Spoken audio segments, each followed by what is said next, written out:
कहानी उन आम घरों की है जहां खाने वाले तो कई, लेकिन कमाने वाला एक मर्द ही होता है।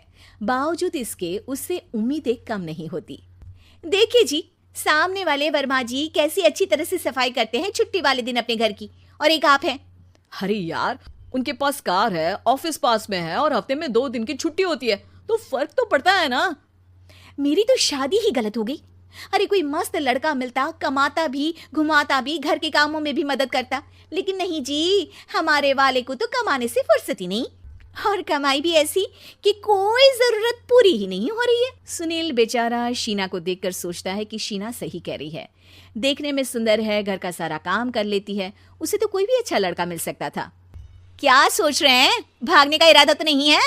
अरे नहीं मेरी प्यारी बीबी, मैं तो नहीं, पर डर है कि तुम नहीं कहीं भाग जाओ मुझे छोड़कर। शीला सुनील के मुंह से प्यार भरी बात सुनकर मुस्कुराती है। आप भी ना। सुनील एक दिन ऑफिस से घर आता है कि तभी शीना कहती है, सुनिए जी, वो मेरी सहेली आई थी, सारा दिन वो लोग यहीं थे, अब जा रही थी तो मैंने कहा नहीं नहीं, मेरे पति छोड़ आएंगे ना तुम्हें, तो रोक लिया मैंने। सुनील थोड़ी देर कुछ सोचता है, फिर कहता है, ठीक है, मैं कपड़े चेंज करके आता हूँ। अरे तेरे पति को तो लग रहा है कि अच्छा नहीं लगा। अरे नहीं नहीं, ऐसी कोई बात नहीं है, रुको मैं अभी उन्हें घर के कपड़े देकर आती हूँ। शीना अंदर जाती है जहां सुनील पलंग पर लेटा होता है। अरे क्या मजाक है, वो कह रही है कि आपने मुंह बना लिया।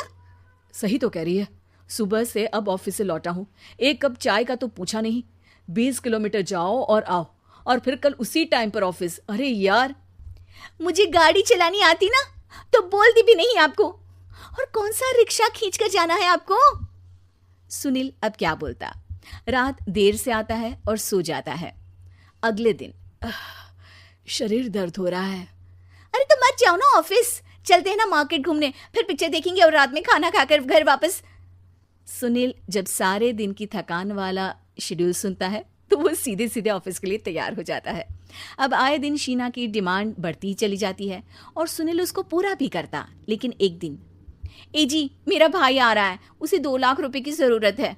हाँ तो मैं क्या करूँ शीना, मेरे पास इतने रुपए नहीं है। हाँ हाँ पता है नहीं है, लेकिन किसी से लेकर तो दे सकते हो ना। अरे मैं किससे मांगू, मेरे तो जानने में भी कोई नहीं है जिसके पास इतनी बड़ी रकम हो। तभी वहां शीना का भाई शीनू आ जाता है। जीजा जी कैसे हैं आप? अब मैं ठीक हूँ शीनू, अचानक इतनी बड़ी रकम की जरूरत कैसे पड़ गई?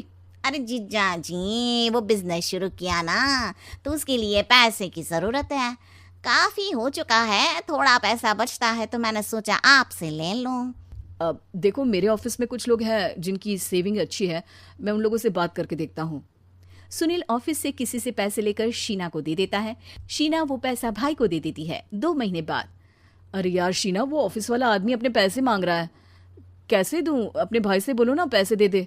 अरे हाँ हाँ दे देगा, कहाँ भागा जा रहा है, आप उनको बोल दो कि दे देंगे।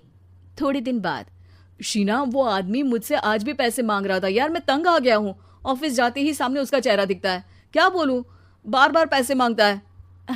अच्छा मैं शीनू को फ़ोन लगाती हूँ, बात करके देखती हूँ। शीना भाई को फ़ोन करती है, लेकिन वो फ़ोन उठाता ही नहीं। लगता है भाई कहीं ऐसी जगह है जहाँ नेटवर्क की समस्या होगी। सुनील अगले दिन दोपहर को ही घर आ जाता है।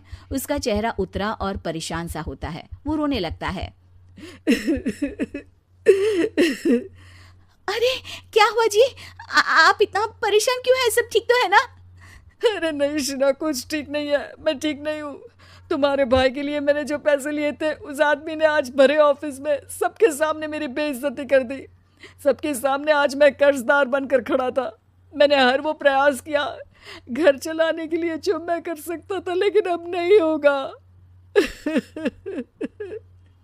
वो फिर रोने लगता है। अरे आप तो औरतों की तरह रो रहे हैं, मर्द हैं आप। क्यों, आदमी के सीने में दिल नहीं होता, या फिर वो इंसान नहीं मशीन होता है? अरे मैं थक चुका हूँ शीना, तुम समझती क्यों नहीं? मैं भी शारीरिक और मानसिक रूप से थकता हूँ, मैं भी आराम करना चाहता हूँ, सुकून चाहता हूँ। मैं अब कुछ नहीं कर सकता। कुछ नहीं। वो बैठ जाता है। शीना पति को हैरान परेशान देखकर चुप हो जाती है। अगले दिन, सुनिए ये लीजिए 2 लाख रुपये, उस आदमी को दे दीजिए और बोल दीजिए कि आज के बाद किसी को पैसे के लिए बेइज्जत ना करे। सुनील पैसे देखकर राहत की सांस लेता है। अरे शीना, तुमने तो मेरा बहुत बड़ा काम कर दिया, अब मैं शान से ऑफिस जा सकता हूँ। लेकिन ये पैसे आए कहाँ से? ये पैसे मैंने अपने गहनों को गिरवी रख कर लिया है। तुम ठीक रहो, निश्चिंत रहो, मैं बस यही चाहती हूँ। मुझे माफ़ करना, पर अब मैं समझ चुकी हूँ कि मर्द को भी दर्द होता है।